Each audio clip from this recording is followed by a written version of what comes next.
Welcome to a Tool Bag channel.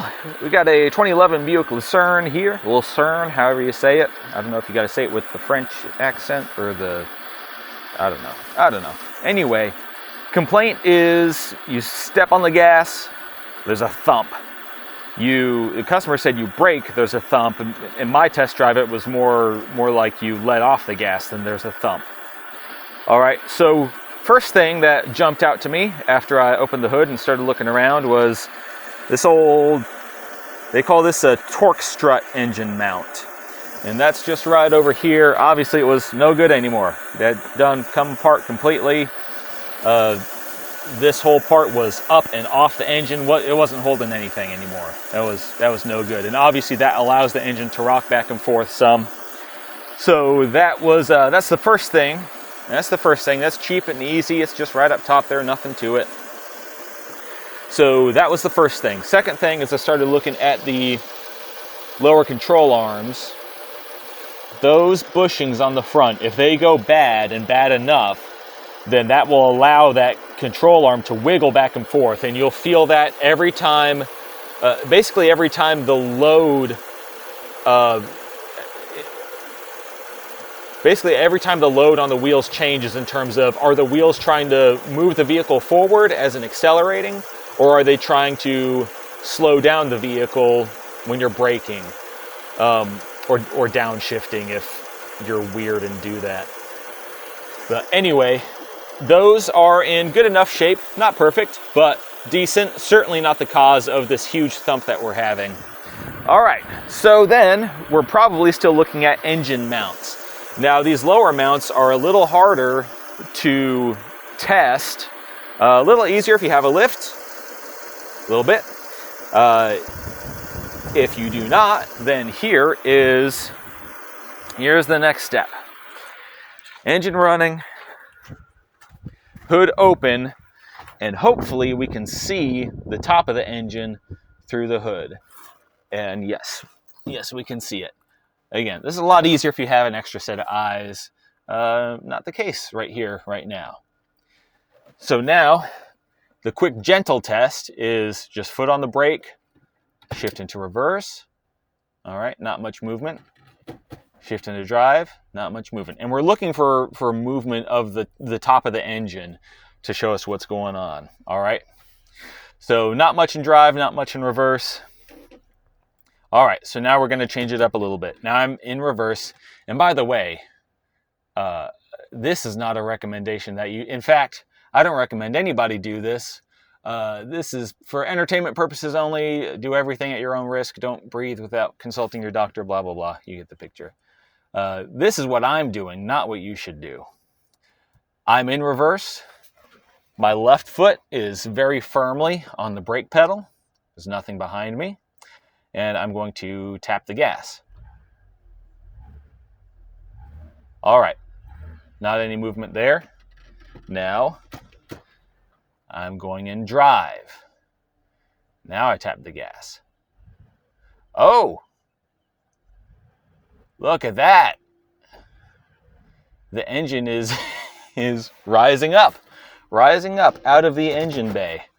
So, that gives us what we need for our answer. Now we have to, again, if we had an extra set of eyes, this would be so easy. You just look at which part is coming up. You can use your cell phone if you got a tripod and record it and get a better idea of what's going on. In my case, my tripod is broken, so let's think about this logically. Every action has an equal and opposite reaction. So when the wheel tries to turn forward, it tries to twist the transmission and the engine, which is all connected together. So when that wheel tries to turn forward, it's imparting an opposite force on the motor. The wheel's trying to turn forward, so the engine is trying to rock back. Wheel's trying to turn backward, engine's trying to rock forward. All right. So since it jumped in drive and not in reverse, that means that the front engine mount is the one that is loose because it's allowing the engine to rock that way. The rear engine mount is not loose, not yet anyway, because if that were the case, then The engine would be trying to turn clockwise. It's already flat on the front mount, so the rear is going to be the one that rises up if the rear was bad. So when you're in reverse, you hit the gas, it loads the rear, it pulls on the rear mount and tries to jump the engine, and it would jump the engine if the rear mount was bad. When you're in drive and you hit the gas, it pulls on the front mount, and because the front mount is bad, then the engine will jump up like that. The rear mount's already compressed. It's not gonna resist that that motion there. I hope that made sense. This is kind of weird to to explain.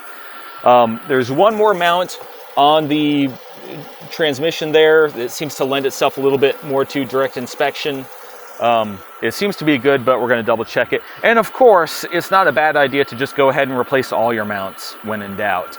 But I understand, you know, budget exists. Not everybody is trying to spend as much money as possible on their 13, 14-year-old car. So, all right, here we are back. The new mount is in right up front there. This is the old mount on the front. So as I suspected, this is certainly bad. This is the culprit right there. It's supposed to be in one piece. If you're not if you're not familiar, should look a little more like that. Get out of there. Disgusting. All right. So now that is that whole procedure would apply to a lot of front-wheel drive setups. If you happen to be doing this specific one, then just the steps to it, there's nothing really to it. Loosen the top nut, loosen the bottom nut, remove this bolt here so this torque strut can move freely, and then jack up the engine, floor jack a block of wood on the pan on the bottom, block of wood to protect the pan, make sure you don't damage it. Gently, slowly, until you have just enough room to get that mount out of there. New one slides in, goes back together the same way, reattach the torque strut. Again, nothing really to it. Now, let's redo our test and confirm. All right, so now reverse, drive. My left foot is firmly on the brake. We're in drive. Gassing it up. Barely any movement now. That's exactly what I want to see. In reverse. Gas it up. Barely anything.